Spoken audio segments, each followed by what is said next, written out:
She didn't appear dangerous. That's what caused their error to be so noticeable.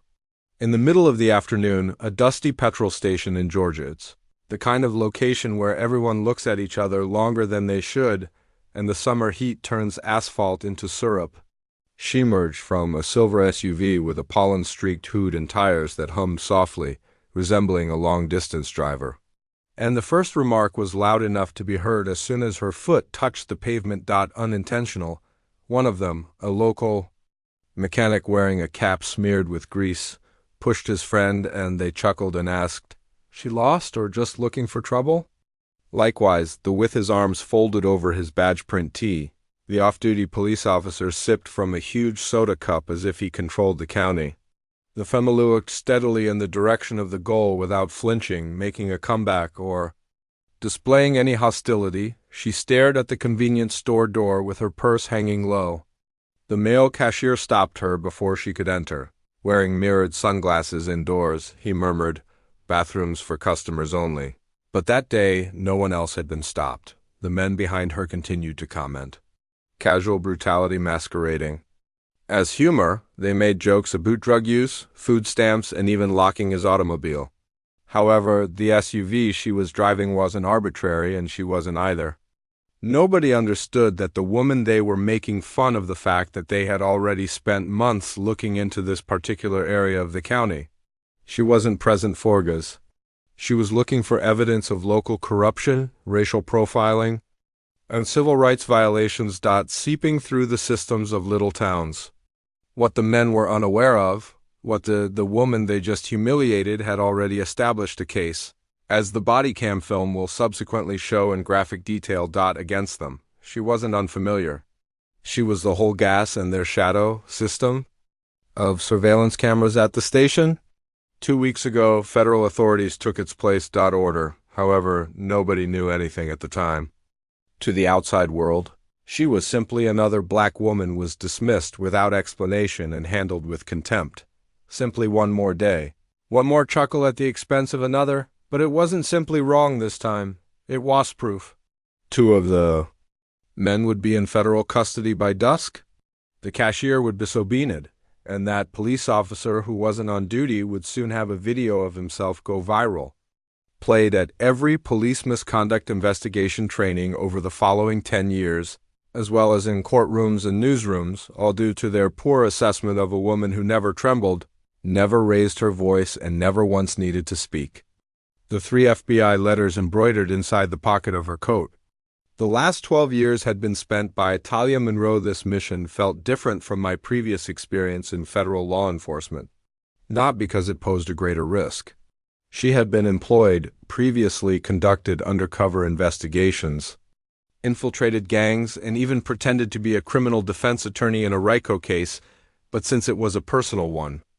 No microphone in her ear, no backup with a prepaid flip phone, a damaged SUV, and a phony Georgia driver's license that said that the town where she was born was no longer there.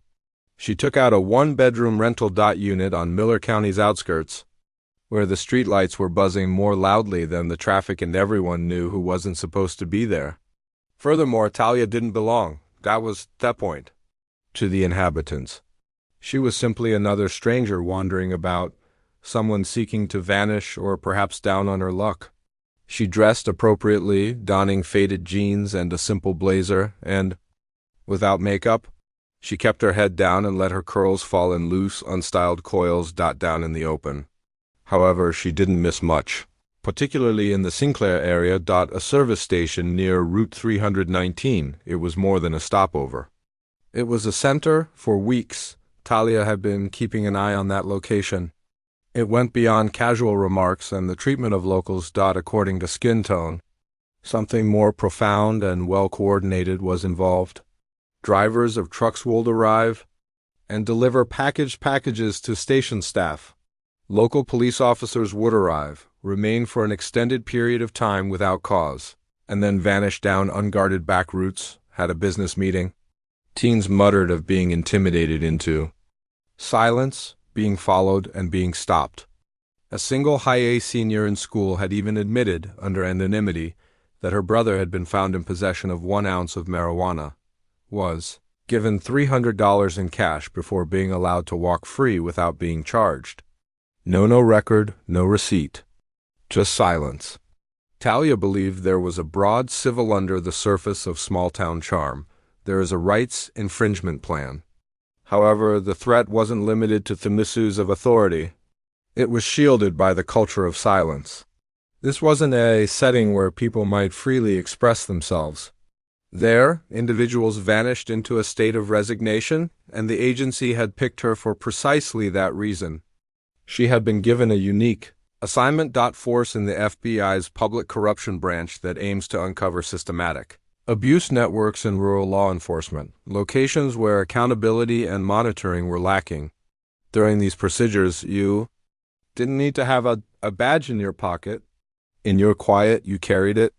Every look you had to endure, every slight you tolerated served as a stepping stone toward a more extensive investigation that could result in federal charges. Her every day the routine turned into surgery. Every 3 days she always filled up at the gas station. At various intervals. Every morning she paid precise cash and purchased coffee from the same refrigerator cooler. She didn't leave any pattern, but remained silent.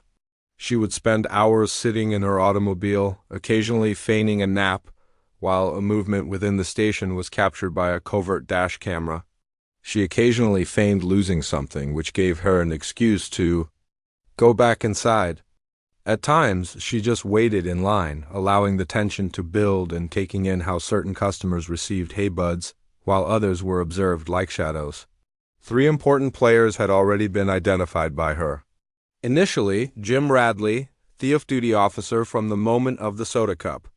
There were several holes in his patrol logs, yet at least 14 times his pickup was seen on camera outside the station, but it was always off shift. Second, Haynes, Curtis the loudest laugher, was the mechanic. Rumor had it that Hans, who owned a body shop next door, did more than simply mend vehicles. Talia observed that cars with out-of-state license plates would frequently vanish into his garage for several hours before surfacing with new tags and clean titles. Third, the station's Debbie Sloan manager, who appeared to be always observing from behind mirrored glass but never spoke. Talia submitted weekly encrypted reports to Quantico, flagging and adding metadata to surveillance footage, questionable activity, for additional examination. Her purpose was not to make arrests. Not quite yet. Her purpose was to construct a strong case that would endure all press conferences, stand up in federal court, and end a series of corruption that had thrived for more than 10 years in the open. However, the more she dug, the more intimate it became. She saw a young black woman pay cash for gas one morning and then be denied a receipt. When she inquired, the girl was shocked when the cashier grinned and stated, "Don't need to give receipts for stolen money." Humiliated, and Talia resisted the need to say something. Blowing her away wasn't because she didn't care. It could cost you everything to cover too soon. All the slights, denials, and coded expression cloaked in regional humor, Talia took it all in. Her physique became into a sensor for unfairness.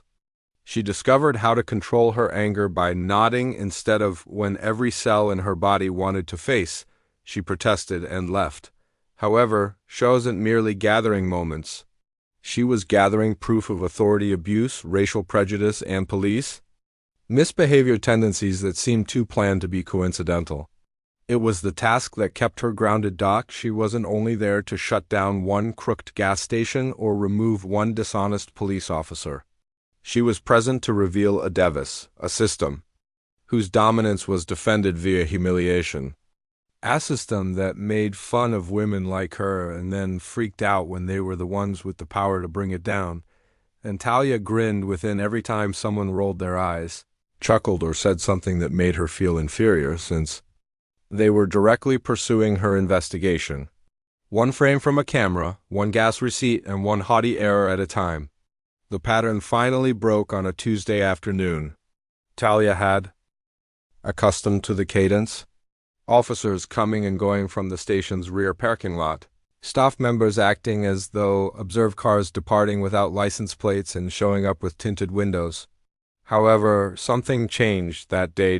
Just Before 3:00 p.m., a black pickup with a slightly sagging tailgate came in, if burdened. Two men, neither of whom she had seen previously, got out, but one drew her attention. Although she was certain he wasn't on the official roster, he was wearing a Miller County Sheriff's jacket. She had committed it to memory. This was not carelessness, it was a signal. Someone was acting phony. Authority in broad daylight, and nobody seemed startled. Talia saw then that the corruption wasn't isolated. There were layers to it. They were doing more than a shakedown in a little town. They were utilizing fictitious names, money, and even confiscated property to launder qualifications and actual authority to go unnoticed. She continued to record with her camera from the two men hurried into the shop. They emerged with brown paper bags a few minutes later. No interactions, no receipts with the registry. They gave a nod to the mechanic, who was now working on a squad car in an untrustworthy manner, belonged to any person on duty. Everything shouted back channel. The type of back-and-do-it that transforms a federal criminal plot into a civil rights investigation. Talia put together her report in the dark that night. The screen of her laptop darkened. She drew the drapes and put her phone in airplane mode. She posted the video on the sheriff's jacket was marked for verification using a secure FBI channel. Within 12 hours, she was given a Quantico sent an uncommon high-priority ping. The jacket was identical to one given to Ann due to assault allegations. In a different county, the officer was placed on leave. He wasn't merely posing as a police officer. He was in motion. Jurisdiction to evade examination? It was the kind of escalation that put both her and him in danger. However, Talia couldn't pause at this time. Not when the case was at last coming to light. Each component of the trail of digital evidence she gathered was growing. Transactions at gas stations without a paper trace. The face identification of known criminals, inter-county license plate bouncing, and most incriminating of all local police logs recorded during verified instances of unlawful action. She might shove only Ash may obtain what the FBI referred to as the crown layer, that one piece of indisputable evidence that connecteth network as a whole. Ironically, she got the break because of a decent deed. A woman of Latina descent Talia received a letter on a gas ticket from Rosa, a part-time register employee who was constantly focused on her work. The pencil scrolling was subtle. At closing, he transfers funds behind the ice chest. That was it. No name, no justification. However, Talia grasped it right away. Rosa had also been keeping an eye out for someone she could confide in.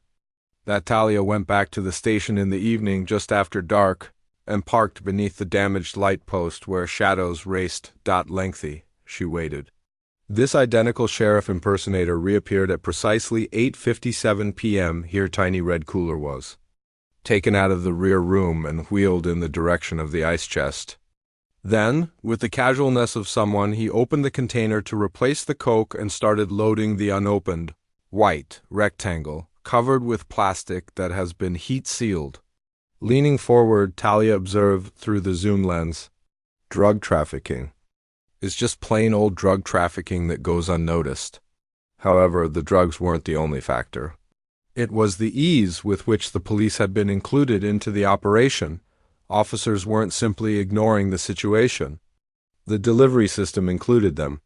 Her intuition cried out, this was it? It was time to call it in. However, she waited because of the scene's quiet. He wasn't by himself. Officer Jim Radley came from the side door. Only a tank top and no uniforms. But with the same arrogance and slackness that had degraded her on the first day. He gave the fictitious sheriff a nod before reaching inside the cooler and putting one packet in his pocket. Before heading in the direction of the parking lot. Talia made history, the picture that was taken everything. The transfer, the conversation, the place. When the off-duty police officer slipped into the same unmarked car that she had saw parked outside the repair business a few days prior, the full chain of the evidence closed abruptly. In a plot, she had them on camera. Utilizing their positions to support illegal activity while posing as local law officers. This wasn't merely wrongdoing. This offense was on a federal level. However, the risk was rapidly increasing. She was aware knowing her cover and her safety would be destroyed if anyone even had the slightest suspicion of who she was.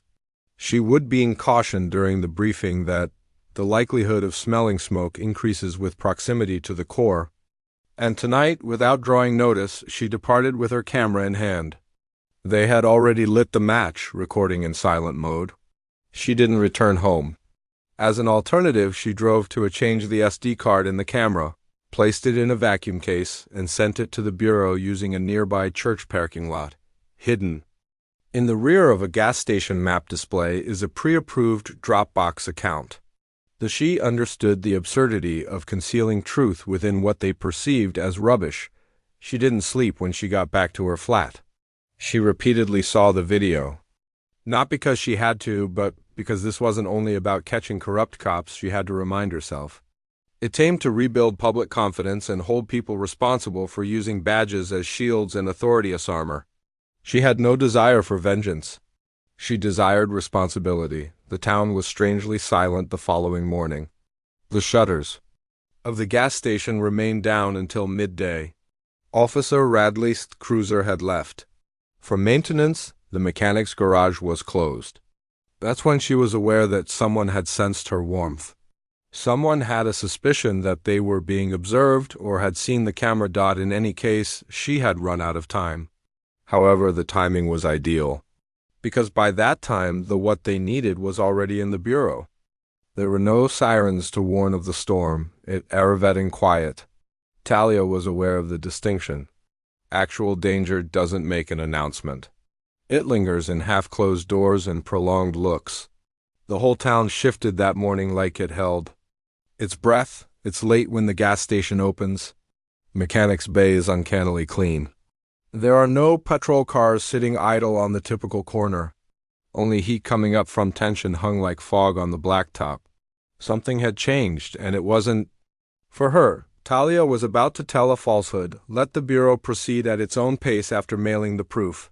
However, as she left her residence, her stuff had been tampered with, simply entered, not stolen or destroyed. Her glove compartment was a little open.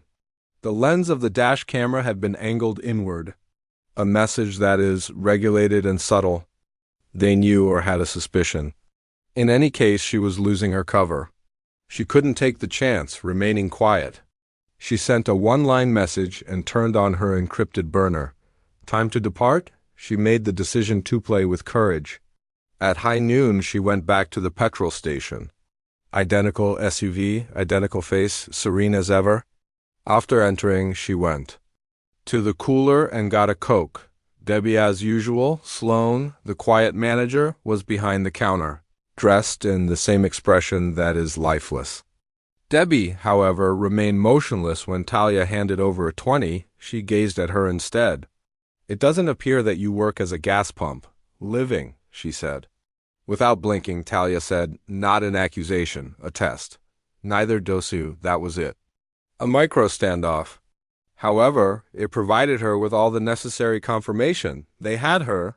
However, they were unaware that hers and other undercover operations weren't based on Moscow. They were based on time, and Talia's was impeccable. She received into her SUV and cautiously withdrew, aware that people were observing. 2 blocks the cruiser came down. Just a gentle roll behind her, no lights. Next, reds that flash. The lot she pulled into was deserted. Jim Radley, the officer, emerged. She knew he wasn't on duty, but this time he was in full uniform. He drummed his finger against her window. Permit and enrollment, he stated bluntly. She presented the fictitious documents that the bureau had. Supplied? He regarded them, then bent closer.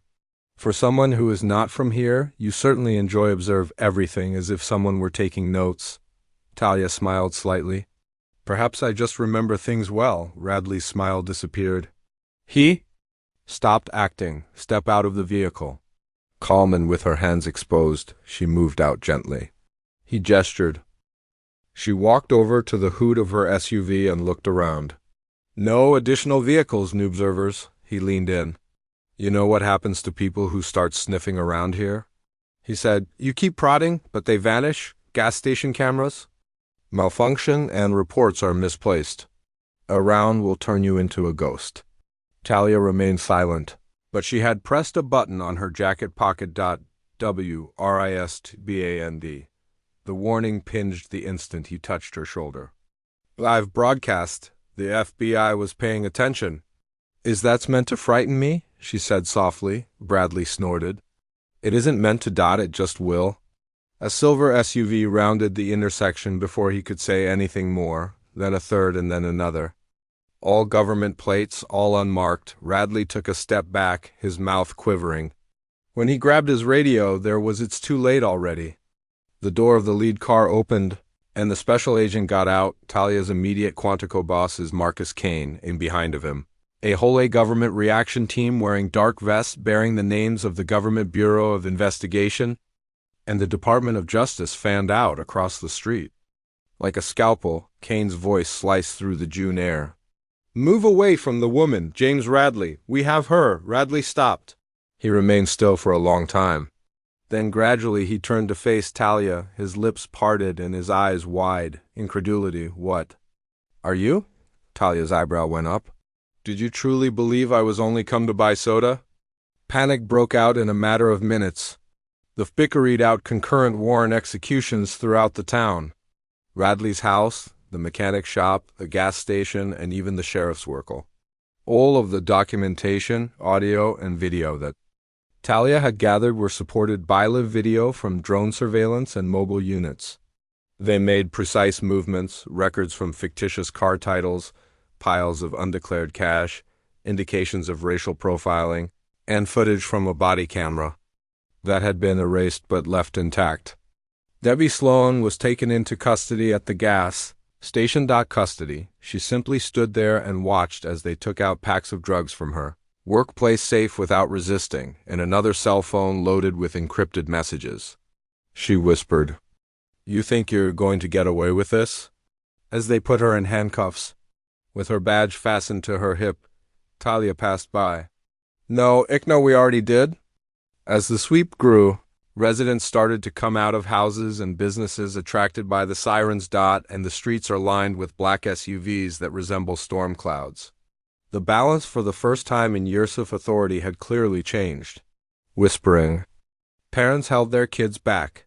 Elderly people watched in silence with their arms folded as uniformed men and women carried out the evidence boxes that were seized. Phones emerged. Live broadcasts started. In the midst of it all, Talia stood composed. No longer undervalued, no longer invisible. This time, people looked at her in disbelief rather than scorn. Show respect. The town was completely turned upside down by a woman they had laughed at just days before. Had a 16-year-old girl whispered to her mother. When she returned to the sheriff's station, her mother said, "They're not laughing now, lady they were laughing at." Or coming apart quickly. Agents in the evidence room opened a locked metal cabinet that was not in the inventory of the department. They discovered bundles of cash worth over unregistered guns, many burner phones, $80,000, and the most incriminating first, an ice-marked folder with a fictitious immigration detainer directives without federal support that are used to threaten Latino citizens. This was more than just a dishonest local unit. It was a small-scale criminal business that took advantage of prejudice and power, and it was now crumbling under its own weight, piece by piece. Talia was standing. Her burner rang outside the petrol station, which was now being guarded as a crime scene. An encrypted bureau line was used. She replied. The voice on the other end said, "We have confirmation. The links in the money trail Radley is traveling through 4 counties with the station manager for a drug trafficking network. The D is prepared to intervene." Talia nodded and turned to face Radley, who was now seated in the back of a blacked-out SUV with his hands bound and his face devoid of all bluster. She said, "Tell the D they can take what's left. I've finished my portion." However, the 4-she man with a rumpled button-down shirt emerged from the crowd, red-faced and enraged, before anyone could turn away. It was one of the most outspoken public characters in the community is Councilman Aaron Beckett. He is always the first to defend his officers' last remarks regarding claims of discrimination. "This is federal overreach," he yelled, pointing at Talia. "You'd know what you've done. This town needs protection from individuals like you, not the FBI." The audience gasped, but Talia remained unflinching. She moved forward, drew a little she, took the voice recorder out of her jacket and hit play. The sound of a recording crackled to life. Unmistakable Beckett's voice from a chat he had days previously about letting the drugs pass in return for bribes from nearby companies. It was heartbreakingly quiet. "You were saying?" she inquired before passing the recorder to the lead agent, standing next to her. Beckett was immediately taken into custody. Everything took place in less than 36 hours. The headlines, the raids, the arrests. Talia's video went viral before the end of the second day. Racial profiling is discovered by an FBI agent and corruption in a Georgia town, according to one network. Another displayed the popular video. Showed her being turned away, followed by pictures of her wearing her full uniform and badge. Directing agents to enter the petrol station. Her serene gaze is interrupted by TikTok reels. In the video shows Radley being pushed into the back of a government van and during the fictitious traffic stop, using hashtags blew up. Systemic corruption, undervalued. Women, FBI justice, and body cam's truth. Because it was about more than one woman, the narrative touched a chord. It weighs about everyone who has ever been hushed, stereotyped, or made to feel inferior by someone wearing a badge, and this time, all of the receipts were in the possession of the undervalued individual. When the agents started to disperse, one clearly, fresh to the bureau, the young black officer approached Talia and remarked softly, "Ma'am, that was masterclass."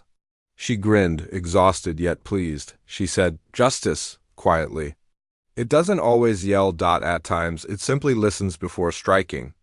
It was more than simply the arrest that the residents of that community will never forget.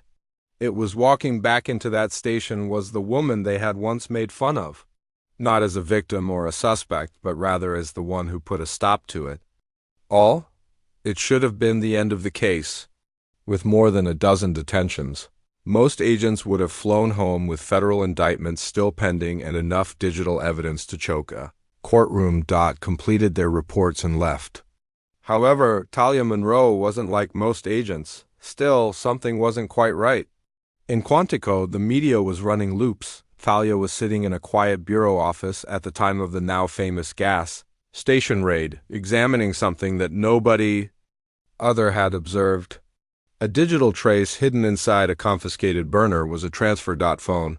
A payment not from the technician or a nearby company but from a DC-based private security company.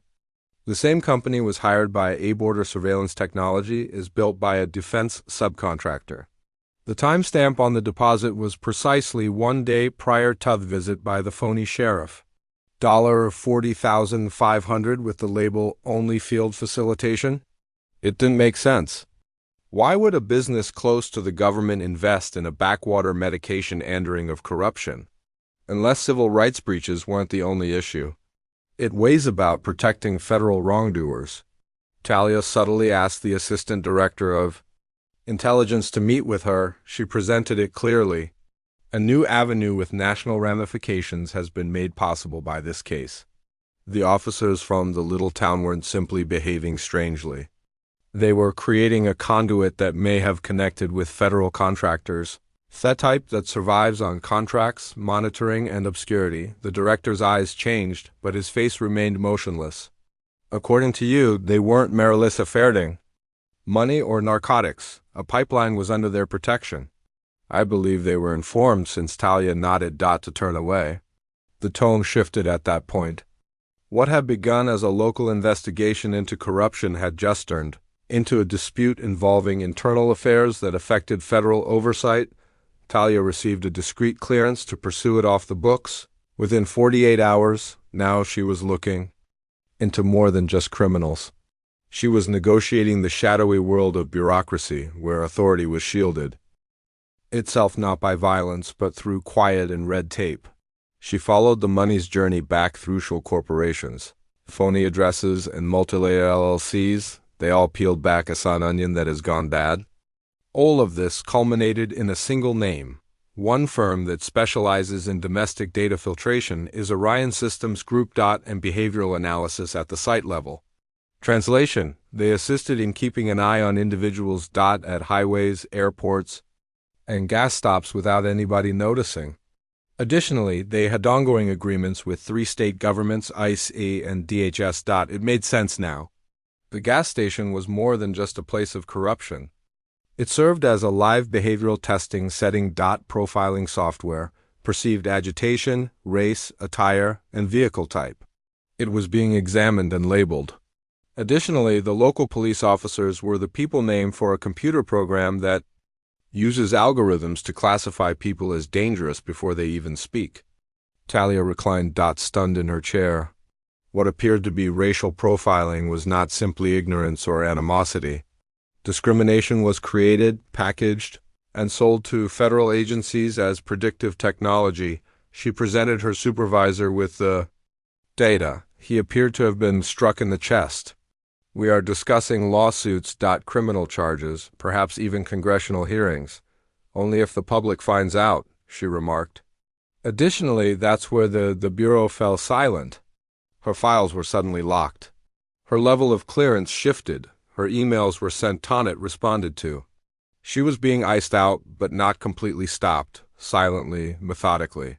The same organization that had relied on her to sneak inside, and now the town was terrified of what she had discovered. The majority of agents would have given in. Talia didn't. She was aware that she couldn't use conventional methods, so she took a chance. She made contact with a federal judge she had previously defended during a prominent case of domestic terrorism. Someone who was indebted to her, who had the power to initiate a closed oversight review without informing internal stakeholders. After listening, he posed a single query. Do you really want to pull this off? Thread? Not only will it cost people their jobs, but it might also alter the course of events. I didn't said, come this far to protect a game. 1 week later, a formal subpoena was sealed and sent to Orion Systems Group. 2 weeks later, whistleblower Versped. According to a former Orion engineer, the profiling program had been put to the test without citizen approval in 6 states.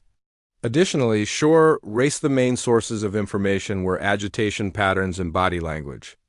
The FBI might stop acting like it wasn't real. The Bureau turned around, openly. They went double down on their initial inquiry.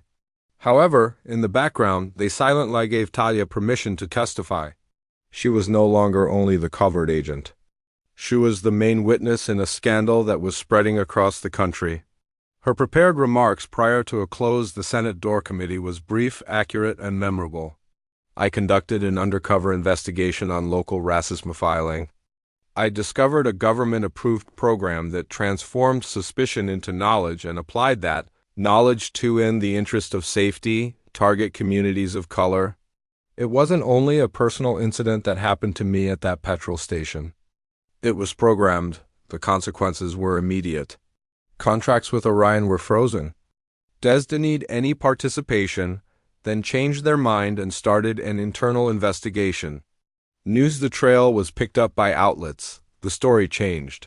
Dirty cops weren't the only issue here. It concerned algorithmic unfairness, prejudice in data, and the absence of supervision to verify the power concealed behind code on social media and YouTube. Once more, the story surged. Fresh videos went viral, this time including the headline, "They mocked the black woman at the gas station." She exposed a nationwide surveillance scandal. The makers of TikTok stitched the original video using a data bias analysis. The business concept of Orion was examined in Twitter conversations. Reddit ablaze with analogies to dystopian fiction and the real world. Civil rights lawyers started referring to her as the Aaron Brockovich of today. Talia, however, never pursued celebrity. She avoided interviews and kept off camera. She didn't require attention. She had completed her task. Rather, she went to the town for the final time. It was different now. The owner of the petrol station had changed. The she was now hailed with reluctant thanks by those she had previously passed in silence. Some expressed regret, others simply gave a nod. Not because everything had been resolved, but rather because someone had at last said something. She typed her closing report on her laptop as she got back into her car. What started off as a digital ethics dilemma resulted from a civil rights probe. I was made fun of, undervalued, and featured. But since justice is more than just punishment, none of that mattered. It concerns lighting. Additionally, sometimes breaking down a wall of quiet only requires some voice to speak up against silence. It all started when she parked on the same piece of fractured pavement. Now that the Sinclair petrol station had been raised and reconstructed, with a new name, bright lights, spotless windows, and A above the pumps is a big blue sign that reads Community First Fuel. It seemed it was almost ironic, as if the community was attempting to change its own history. However, a monument was unnecessary for Talia Monroe. The concrete was never the true alteration. It was in the individuals hosted by her now, and gave her a second glance. Not out of suspicion, but recognition. Talia didn't recognize the young woman who emerged from the new storefront. She might have been 19 or 20. She wore anxious energy in her shoulders and a lanyard with a name tag. After pausing, she approached. "Ma'am, I'm referring to you from the videos." She spoke in a quiet, unsure tone. Talia grinned, depending on the video. Embarrassed, the girl looked down. "Theon, in which you simply stood there and allowed them to speak over you." Then she shook her head. "You brought them all down, but you never raised your voice. It's what I recall." "Sometimes the strongest voice is the one that waits," Talia remarked simply, and the girl nodded. My brother was once stopped here for simply walking. I had believed that there was nothing that could be done about that typo of something." Now she grinned. "However, you demonstrated differently." Talia observed her return. Within, she felt almost at ease for the first time in a long time. Not since justice has been done in full. Contracts still needed to be examined, rules needed to be contested, procedures should be revamped, but because the quiet had been disrupted. And occasionally that's the most extreme type of fairness. There was more to the case than just arrests. Discussions regarding racial profiling, these days police accountability, surveillance ethics, and algorithmic prejudice were entering boardrooms and courts as well. Civil rights organizations started pressuring internet companies to be more transparent. Contractors. Lawmakers introduced new legislation requiring ethical supervision of the legal profession, enforcement software. It was a beginning, but it wasn't everything. An actual one. Instead of being the covert agent, Talia returned to Quantico as the lady who changed the definition of what it meant to be covert. Her tale was now a part of Bureau training courses. How to reveal wrongdoing without sacrificing integrity, how to collect proof without becoming less human. However, she had little interest in legacy. That was not her intention. She had what she desired, what she had always desired. Her calmness must be louder than panic. Her silence must have weight, and her presence must have meaning. Lastly, it was. Therefore, to those who made fun of her at the gas station for her attire, speech, and stillness, they knew, so they didn't need to say, "I told you so." Now, the entire nation did as well.